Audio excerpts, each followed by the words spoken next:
उदयपुर लोकसभा सांसद डॉक्टर मन्नालाल रावत ने कहा कि गुरुवार को बांसवाड़ा के मानगढ़ धाम पर इकट्ठा होकर कुछ लोग अलग राज्य की मांग कर रहे हैं। वे अंग्रेजों और चर्च के विचार से प्रेरित है, वहां जाकर भ्रामक वातावरण बना रहे हैं। वहां जाने वाले एक संगठन के लोग हैं जो केवल कट्टरता व जातिवाद का जहर फैलाने के राजनीतिक उद्देश्य से वहां गए हैं। आदिवासी हिंदू नहीं है, इस तरह का भ्रम फैला रहे हैं। समाज और क्षेत्र में ऐसे तत्वों से सावधान रहना चाहिए। सामाजिक समरसता को खराब करने के लिए इस तरह की बातें नहीं होनी चाहिए। डॉक्टर रावत ने कहा कि जनजातीय समाज तो वहां गया ही नहीं। गुरुवार को जिला परिषद सभागार में मीडिया से बातचीत करते हुए कहा कि मानगढ़ धाम तो आदिदेव महादेव आदिशक्ति का स्थान है, जहां जनजातीय समाज अपनी सनातन परंपरा के अनुसार अपने गुरु के आदेश पर पूर्णिमा के दिन घी लेकर हवन करने के लिए गए थे। इस जनजातीय समाज पर 1913 में अंग्रेजों ने भारी गोलाबारी कर नरसंहार किया था। आज जो लोग अलग राज्य की मांग को लेकर वहां गए हैं, वे उन्हीं नरसंहार करने वालों की राजनीति को आगे बढ़ा रहे हैं। प्रधानमंत्री नरेंद्र मोदी के नेतृत्व वाली केंद्र व मुख्यमंत्री भजनलाल शर्मा की राज्य सरकार ने स्थानीय जनजातीय समाज व दक्षिणी राजस्थान के लिए लाभकारी योजनाएं दी है। उसकी बौखलाहट में यह तत्व वहां जाकर वैचारिक प्रदूषण फैला रहे हैं।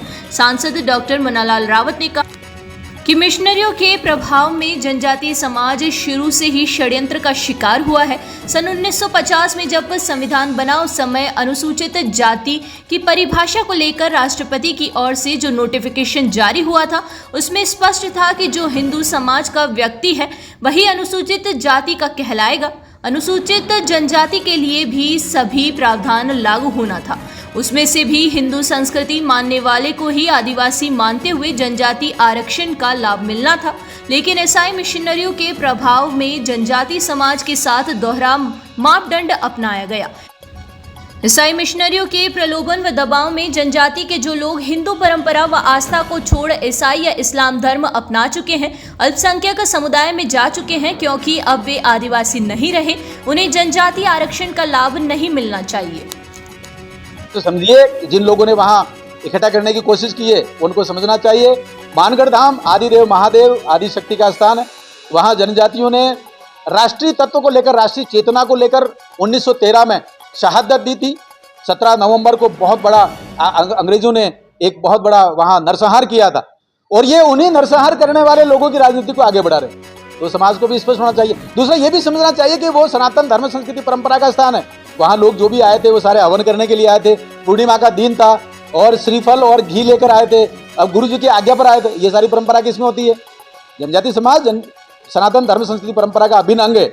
लेकिन ये भ्रामक भ्रमजाल फैलाकर वहां पहुंचे हैं और विशुद्ध रूप से एक राजनीतिक रचना के तहत पहुंचे हैं। ये बहुत जल्दी अपने एजेंडे को लेकर असफल होने वाले हैं। ये भ्रामक हैं, केवल राजनीति के लिए गए हैं और केवल एक संगठन है। वहां जनजाति समाज नहीं गया। जनजाति समाज आज भी धर्म संस्कृति परंपरा और संविधान को मानने वाला है। ये तो केवल एक संगठन गया है जो राजनीति करना चाहता है। सरकारी विद्यालय में प्रार्थना बोली गई है। राष्ट्र में संविधान सर्वोपरि है और संविधान में जो we the people of India की भावना है वो सर्वोपरि है।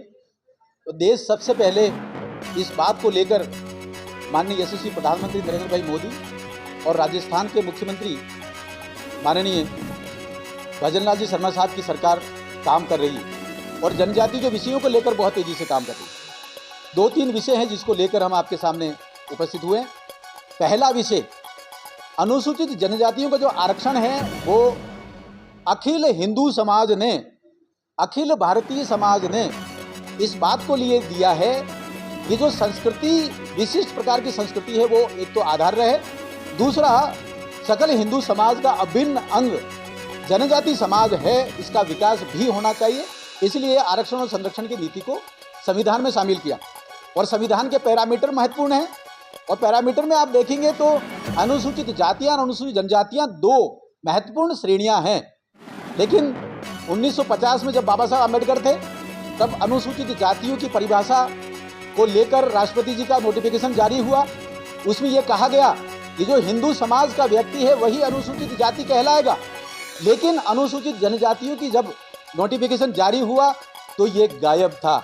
इसका अर्थ ये हुआ तत्कालीन सरकार ने अनुसूचित जनजातियों के साथ में एक बहुत बड़ा खेला कर दिया और जो धर्मांतरित लोग हैं, जो आदिवासियत को छोड़कर, आदिदेव महादेव की संस्कृति को छोड़कर जो ईसाई और इस्लाम मजहब में चले गए, रिलीजन में चले गए, वे वास्तव में अनुसूचित जनजातियों के लिए पात्र नहीं होने चाहिए थे, लेकिन रख लिए।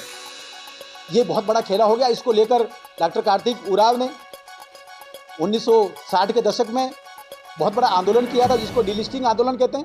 वो संस्कृति के आधार पर था। जिसने संस्कृति को अपना रखा है, जिसने पुरखों की संस्कृति को अपना रखा है, आदिवासी संस्कृति में वो है, तो ही वो अनुसूचित जनजाति है। लेकिन जिसने संस्कृति छोड़ दी, जिसने आस्था परंपरा छोड़ दी, रूढ़ी परंपरा छोड़ दी, वो आदिवासी नहीं रहेगा।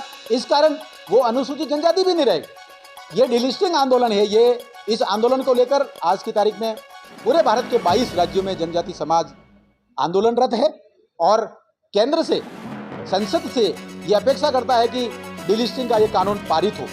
लेकिन महत्वपूर्ण यह है कि डिलिस्टिंग का कानून का विरोध करने वाला एक विचार दक्षिण राजस्थान में आगे बढ़ चला है। वो विचार कुछ और नहीं है, वो धर्मांतरित लोगों की राजनीति करता है। वो केवल 5% जो धर्मांतरित हो गए उनकी राजनीति करता है।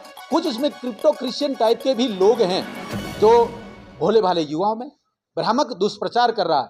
वास्तव में वे केवल एक संगठन है, एक राजनीतिक रचना है, केवल एक ऐसा तंत्र है जो धर्मांतरित लोगों की राजनीति करता है। आदिवासी समाज आज भी इस बात में विश्वास करता है कि संविधान उनका है, भारत उनका है, अनुसूचित जनजातियों में कहीं पर भी धर्मांतरित लोग नहीं होने चाहिए, इस बात को लेकर है।